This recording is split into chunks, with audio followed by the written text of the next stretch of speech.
పల్నాడు జిల్లా కలెక్టర్గా శ్రీ లత్కర్ శ్రీకేష్ బాలాజీరావు బాధ్యతలు స్వీకరించారు. అనంతరం మీడియాతో మాట్లాడారు. పల్నాడులో నెలకొన్న ప్రత్యేక పరిస్థితుల దృష్ట్యా ఎలక్షన్ కమిషన్ ఆదేశాల మేరకు ఇక్కడికి రావడం జరిగిందన్నారు. ఎన్నికల పోలింగ్ రోజున కొన్ని హింసాత్మక ఘటనలు జరిగాయని, వాటికి సంబంధించి బుక్ అయిన కేసులు, ఛార్జీ షీట్లను పోలీసులతో కలిసి పరిశీలించి చర్యలు తీసుకుంటామన్నారు. ఎన్నికల కౌంటింగ్ సందర్భంలో ఎక్కడా లోపం లేకుండా కావలసిన సిబ్బందిని సమకూర్చుకొని ఎన్నికల కౌంటింగ్ నిర్వహించడం జరుగుతుందని అన్నారు. ఎటువంటి హింసాత్మక ఘటనలు జరగకుండా చర్యలు తీసుకుంటామని, అందరూ అందుకు సహకరించాలని కోరారు.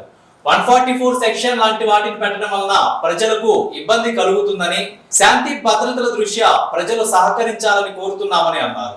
నిన్నటినే ఎలక్షన్ కమిషన్ ఆదేశాల మేరకు పల్నాడు జిల్లా కలెక్టర్గా నేను ఛార్జ్ తీసుకోవడం జరిగింది. కొంచెం ప్రత్యేకమైన కండిషన్స్లో ఇక్కడ రావడం మీ అందరికీ తెలిసిన విషయమే. ఎప్పుడు లేని విధంగా జనరల్గా ఎలక్షన్ కమిషన్ ద్వారా కలెక్టర్స్, ఎస్పీలు మారడం పోల్ తర్వాత జరగడం చాలా తక్కువ ఉంటుంది. బట్ మన జిల్లాలో ఈ pole violence, post poll violence కొంచెం ఎక్కువ జరగడం వల్ల ఎలక్షన్ కమిషన్ కొంచెం సీరియస్గా తీసుకొని నాకు ఇక్కడ పోస్టింగ్ ఇవ్వడం జరిగింది. సో దాని మేరకు మనకి ఉన్నటువంటి ప్రత్యేకమైన పని ఇప్పుడు కౌంటింగ్ సజాబ్గా నిర్వహించడము, పీస్ఫుల్గా కౌంటింగ్ పూర్తి చేయడము, కౌంటింగ్ తర్వాత కూడా ఎక్కడ అవాంఛనీయ ఘటనలు జరగకుండా చూడడము. డిస్ట్రిక్ట్ అడ్మినిస్ట్రేషన్, పోలీస్ అడ్మినిస్ట్రేషన్ అందరూ కలిసి ఈ పని చేయాల్సిన అవసరం ఉంటుంది. ఇప్పుడు సరదాగా ఒక విషయం చెప్పాలంటే, గతంలో కూడా నేను ఉమ్మడి గుంటూరు జిల్లాలో పని చేసి ఉన్నాను. అప్పుడు కూడా గుంటూరు మున్సిపల్ కమిషనర్గా వచ్చినప్పుడు ప్రత్యేకమైన కండిషన్స్లోనే రావడం జరిగింది.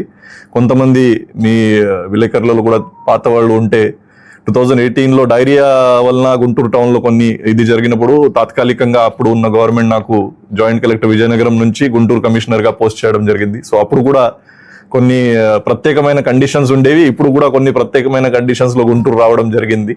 సో ఒక సామ్యం ఈ రెండు ఘటనలో ఉంది.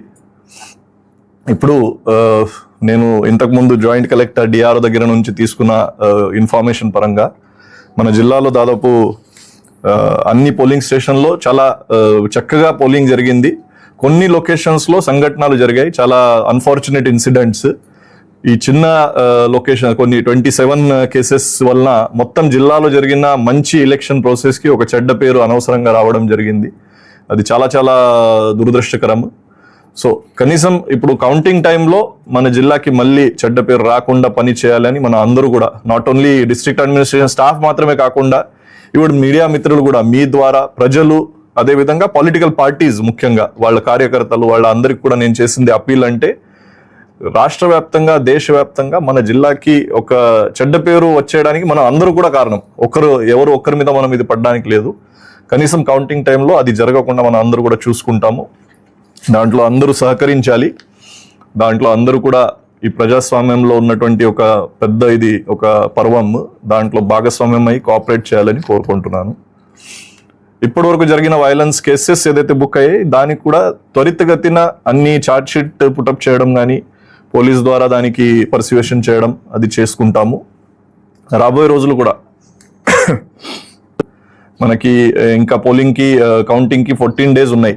ఈ 14 days కూడా అన్ని కాన్స్టిట్యున్సీల వారీగా ఎక్కడ ఈ వైలెన్స్ చేసే వ్యక్తులు ఉన్నారు, ఏదైనా రౌడీ షీటర్స్ కానీ, ఏదైనా బైండ్ ఓవర్స్ చేసిన కేసెస్, దానికి మళ్ళీ పరిశీలించడం జరుగుతుంది.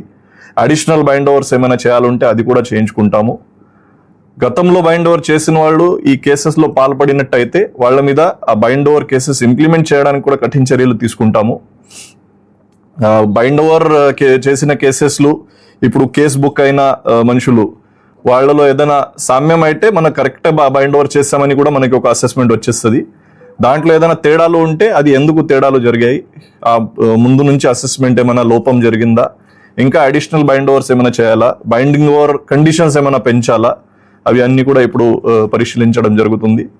కౌంటింగ్ అరేంజ్మెంట్స్కి వస్తే మన జిల్లాకి total 7 కాన్స్టిట్యుయెన్సీస్లో 7 parliamentary counting halls, 7 assembly counting halls, total 196 counting tables అవసరం ఉంటాయి. దానికి ఒక 700 దాకా మనకి స్టాఫ్ అవసరం ఉంటుంది. వాళ్ళ ట్రైనింగ్, వాళ్ళ ర్యాండమైజేషన్, ఈ ప్రక్రియ ఎలక్షన్ కమిషన్ గైడ్ లైన్స్ పరంగా ఇప్పుడు కొనసాగిస్తాము.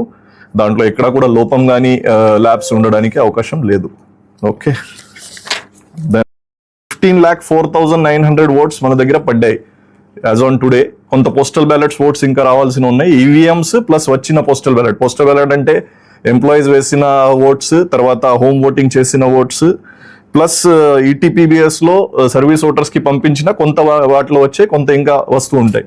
సో యాజ్ ఆన్ టుడే 14,85,000 వరకు ఓట్స్ మనకి వచ్చి ఉన్నాయి. సో ఈ అన్నిటికీ కూడా సజాపుగా 4th జూన్ రోజు మనం లెక్కింపు చేయడం జరుగుతుంది.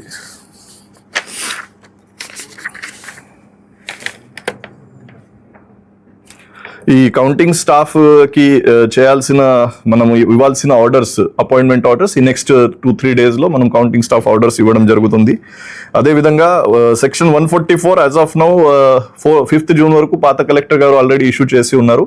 సో అదే కొనసాగించడం జరుగుతుంది. దాంట్లో కూడా ఏమైనా ఫీడ్బ్యాక్ తీసుకొని లోకల్ అడ్మినిస్ట్రేషన్ నుంచి తహసీల్దార్స్, ఎస్హెచ్ఓస్, ఈవెన్ మిగతా అందరిది కూడా ఫీడ్బ్యాక్ తీసుకొని ఎలా జరుగుతుంది, కరెక్ట్గా జరుగుతుందా లేదా, ప్రజలు ఏమైనా ఇబ్బంది పడుతున్నారా ఆ విషయంలో కూడా పరిశీలించడం జరుగుతుంది. బట్ ప్రజలకి కొంత ఇబ్బందం జరుగుతున్నా కూడా ఈరోజు కొంత అడ్వర్స్ న్యూస్ కూడా నేను చూడడం జరిగింది. ప్రజలకి ఇబ్బందం జరుగుతున్నా కూడా మన శాంతి భద్రత కోసం ఇది తీసుకున్నటువంటి చర్యలు కాబట్టి అందరూ సహకరించాలని కోరుకుంటున్నాను. పోలీస్ ప్లస్ సెంట్రల్ ఫోర్సెస్ ఎంత వచ్చాయి అది ఇంకా నేను కరెక్ట్గా చూడలేదు. సో పోలీస్ ఎస్పీ తోటి, అడిషనల్ ఎస్పీ తోటి ఒక్కసారి చెక్ చేసుకొని రాబోయే రోజులు పోలీస్ డిప్లాయ్మెంట్ ఎలా చేయాలి, కౌంటింగ్ డే కానీ కౌంటింగ్ డే తర్వాత రోజులు కానీ డిప్లాయ్మెంట్ చేయడానికి ఏం చర్యలు తీసుకోవాలి అది పరిశీలించి దాని మీద చర్యలు తీసుకోవడం జరుగుతుంది. ఓకే, ఎలక్షన్ వరకు నేను మాట్లాడుతున్నాను. మిగతా విషయాలు పెద్దగా యాజ్ అ డిస్ట్రిక్ట్ కలెక్టర్ చాలా విషయాలు ఉండొచ్చు. బట్ ఈ next 20 days district magistrate role ఎక్కువ ఉంది అని నాకు కనిపిస్తుంది. District magistrate plus district election officer, డిఈఓగా ఎక్కువ రోల్ ఉన్నట్టుంది. సో దాని గురించి ప్రజెంట్ పెద్ద ఫోకస్ పెట్టుకుంటాము. ఆఫ్టర్ పోల్ ఎలాగైనా మన రెగ్యులర్ అడ్మినిస్ట్రేషన్ గురించి మనం మాట్లాడచ్చు. మీ వైపు నుంచి ఎప్పుడైనా at any given point of time suggestions, ఏది ఇన్ఫర్మేషన్ ఈజ్ ఆల్వేస్ వెల్కమ్. నా అఫీషియల్ ఫోన్ మీ అందరికీ తెలిసి ఉంటుంది, అఫీషియల్ ఫోన్ నంబర్. సో మీరు ఏమైనా మెసేజ్ పెట్టినా, ఇన్ఫర్మేషన్ ఇచ్చినా ఆల్వేస్ వెల్కమ్. నేను ఫోన్ పికప్ చేయనా కూడా మెసేజ్ పెట్టుకోండి. సో మెసేజ్ పెట్టుకుంటే I will be happy. Okay, so ఈ ప్రత్యేకమైన కండిషన్స్లో అందరిది సహకారం ఉంటేనే మనము విజయవంతంగా ఈ ఉన్న ఛాలెంజ్, ఒకటే ఛాలెంజ్, కౌంటింగ్ టైంలో చెడ్డ పేరు జిల్లాకి రాకుండా మనం కౌంటింగ్ పూర్తి చేయడము. అది మనం అందరూ కలిసి చేద్దామని మీ అందరికీ విజ్ఞప్తి చేస్తున్నాను. థ్యాంక్ యూ అండి.